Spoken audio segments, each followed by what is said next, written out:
Hey everyone, it's Brandon here again for another video.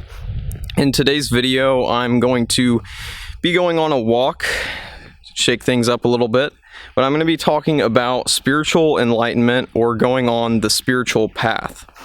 And forewarning, the lighting might be pretty bad in this because it is 1 a.m. Anyway, let's get started. So, with spiritual enlightenment, I first started seeking this about 6 years ago. And my first experience actually came at a place where a lot of people wouldn't really expect. My first experience that changed me from being an atheist or agnostic to believing in something actually happened in the Mormon church. I was in the church that I grew up in.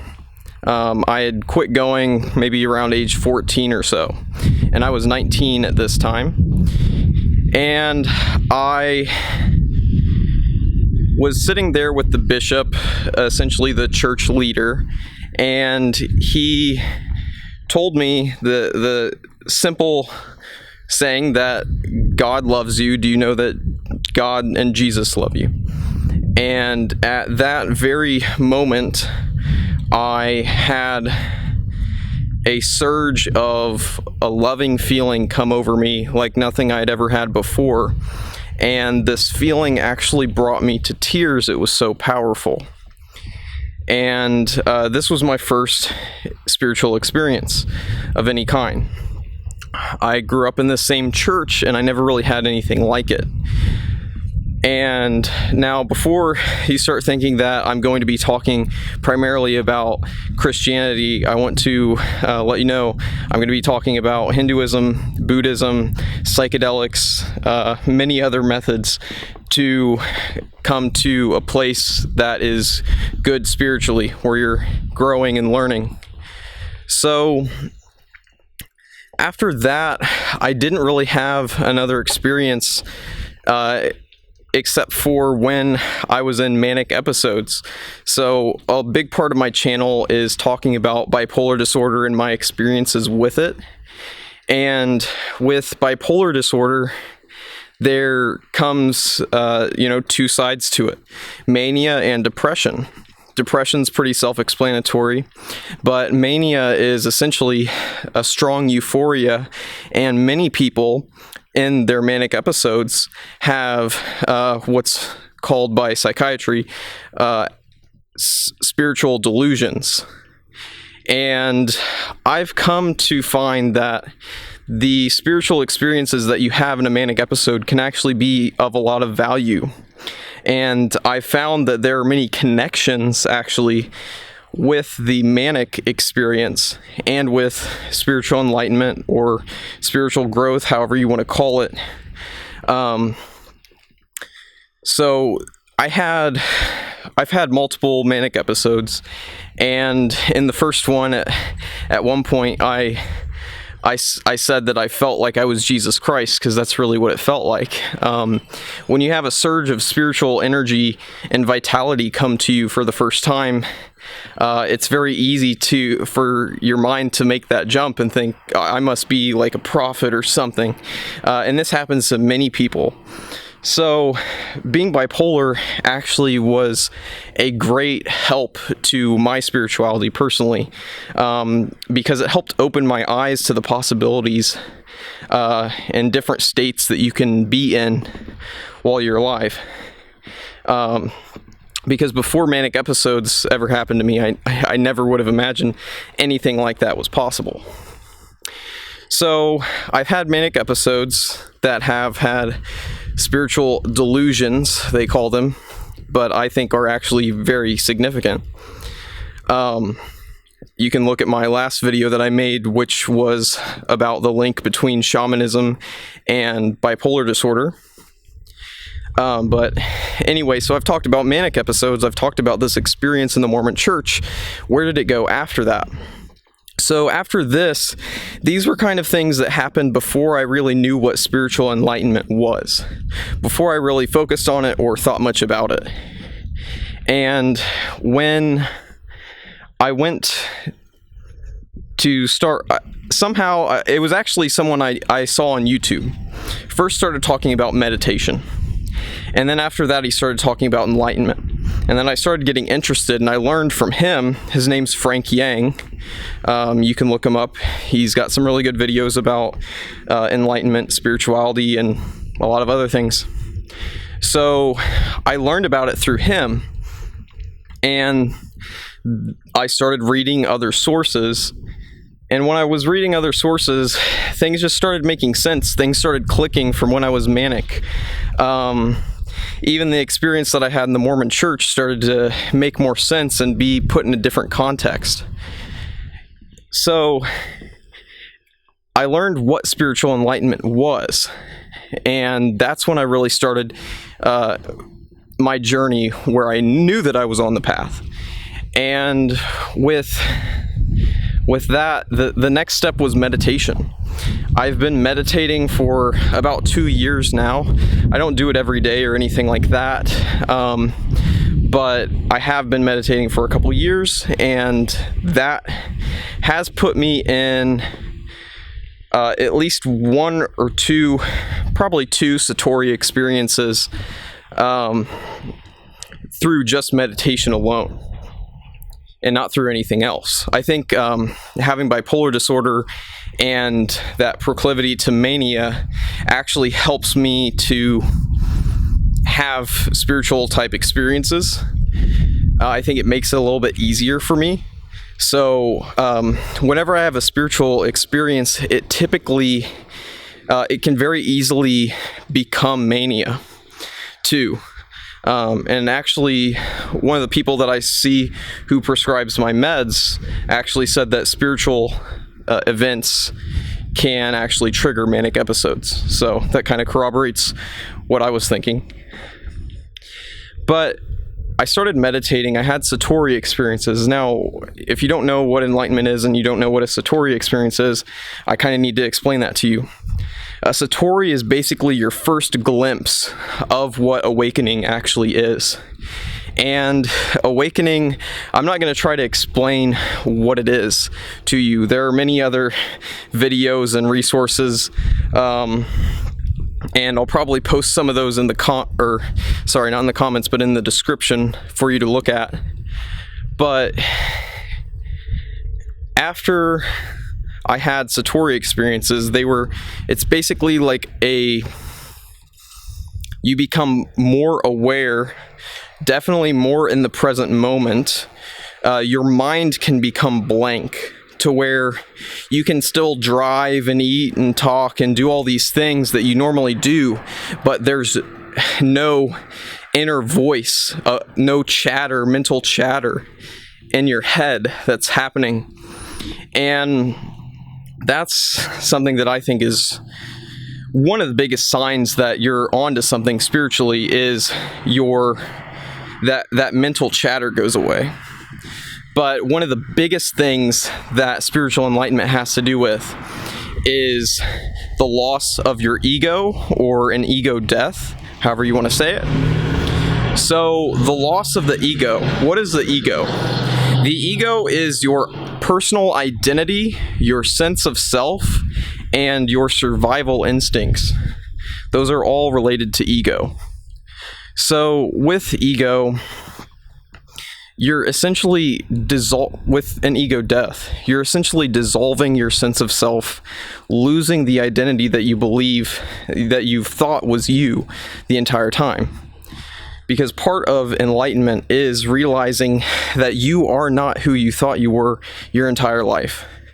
You are actually an entity completely different than what you think you are right now. What you think you are right now is a human being on planet Earth, living in a physical body. And a lot of this is true in a certain sense, but on a deeper spiritual level, it's actually not. What you are is actually the consciousness that witnesses what is happening. That consciousness, you could call it your soul, is one good word for it. Now, it's not perfect, but it's close. It's a good word for what we have in Western cultures. It's your soul, is this consciousness that exists behind your thinking, behind your thoughts, behind your actions, behind your physical body. There is awareness. Think to yourself right now. Examine the thoughts that you're having. What are you thinking about?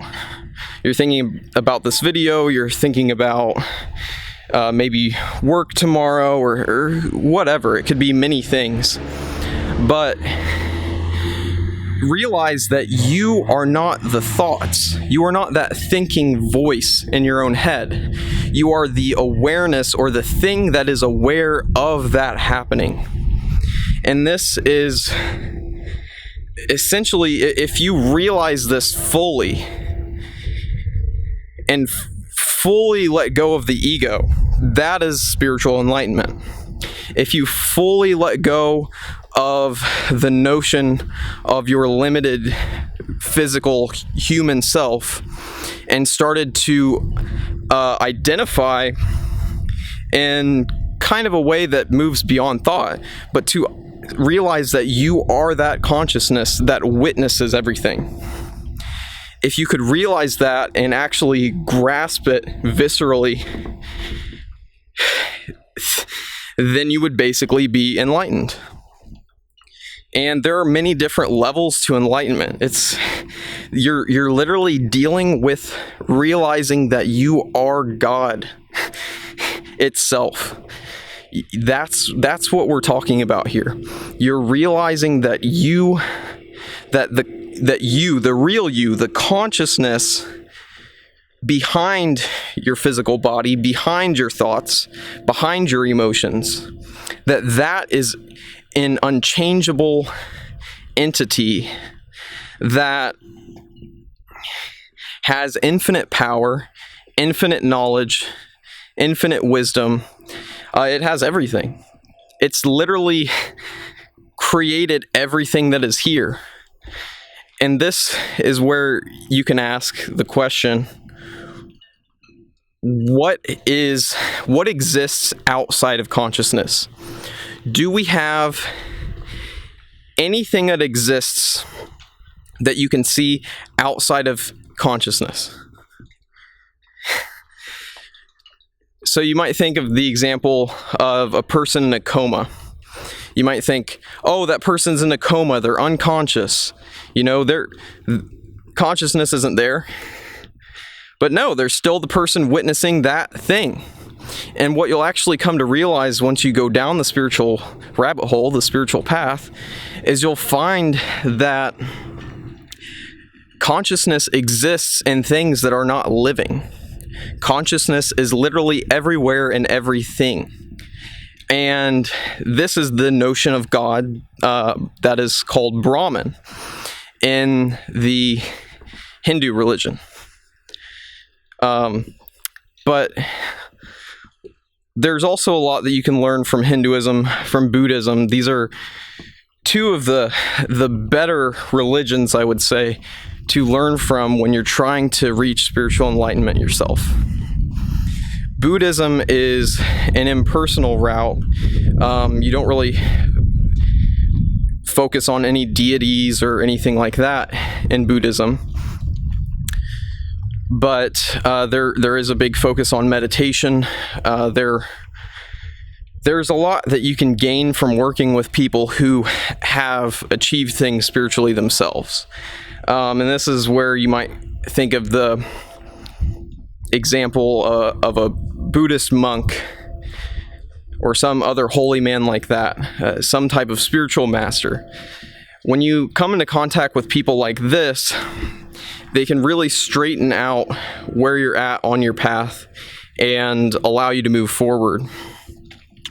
But one of the key things about Buddhism is the realization that this life is suffering, and moving towards enlightenment is the path towards nirvana or peace or, God, heaven, whatever. This is your path towards enlightenment, is to move from a way of living where you're focused on this worldly existence alone. When you're only focused on making money, when you're only focused on having sex or buying a house or whatever, you're always going to be doomed. There's a very low chance that you're going to find that nirvana, to achieve that nirvana, that bliss, that peace. And so Buddhism talks about life is suffering, but there is a path out. And the path out is through spiritual practice and through enlightenment. Meditation is generally known as the best way to reach spiritual enlightenment, to have Satori experiences, anything like that. But there is another route, and this is a much faster route, and it's a much more controversial route, and it's one of my favorites, and that is psychedelics. So I was talking about the ego earlier. There is an idea in neuroscience right now that we have what's known as a default mode network, which are the neurons that fire the most often, essentially. And this default mode network can pretty much be called your ego. It's literally the part of your brain that is firing most often, that's being used the most often. Your ego is that story that you're always telling yourself. Now, of course, the default mode network takes, your physical body into account and other things, not simply just your notion of self, but your notion of self is a big part of it. And what taking psychedelics do is they actually deactivate that default mode network and begin promoting brain activity in other parts of your brain. And it's through this experience of shutting down the default mode network, it's through that you actually have your ego death experience. You shut down the default mode network, you have the ego death, and then you realize what you truly are. And that is awakening to yourself as consciousness. Consciousness is infinite. And you will feel that. If you take the right psychedelics and at a high enough dose, you pretty much can't avoid having some sort of mystical experience. And I really think it's one of the best routes that you can take especially if you're from a Western culture. We're not raised to or brought up to see meditation as something that should be practiced from a young age or anything like that. It's still kind of like a hip trend to most people. But for us in Western cultures, we want things fast, we want things easy. And what psychedelics do is they give you those spiritual results quickly. Now, they do fade away. They're only going to last for 6 hours or however many hours your trip is. But I really do think it is a great way to get there. But I've had several high-dose magic mushroom or psilocybin experiences, and those were some of my deepest awakenings. So, all right, I've led you through a bit of a story. I started out in a Mormon church. I had manic episodes related to my mental health disorder. I began meditating. I took psychedelics. What do I have to say about all this? What is my review for the spiritual path? Do I think it's worth it? I undoubtedly think it's worth it. I think that it is the best thing that I've ever done. I think that the spiritual experiences that I've had have been the best experiences, and I wouldn't give them up for anything, including the ones that came from my mental health my mental health problem. I don't really see it as a problem anymore, partially because of certain spiritual experiences that I've been able and lucky to have through it. And I guess what I want you guys to get out of this video is that the spiritual path can bring you experiences that nothing else in the world ever will. Nothing worldly will ever bring you to the peaks and beauty and infinite love and bliss that exist within the spiritual path. And I hope that you guys have gained a little bit of interest in the spiritual path by watching this video. I know I've kind of had some pauses and stutters while I was making this video just because I'm walking around, but I hope that you did get some value out of it. If you did, please give me a like, and if you're interested in this kind of stuff, I will be making more videos about it in the future, so make sure to go ahead and subscribe. If you have any comments or questions, just post those below and I'll get back with you. Thanks for watching.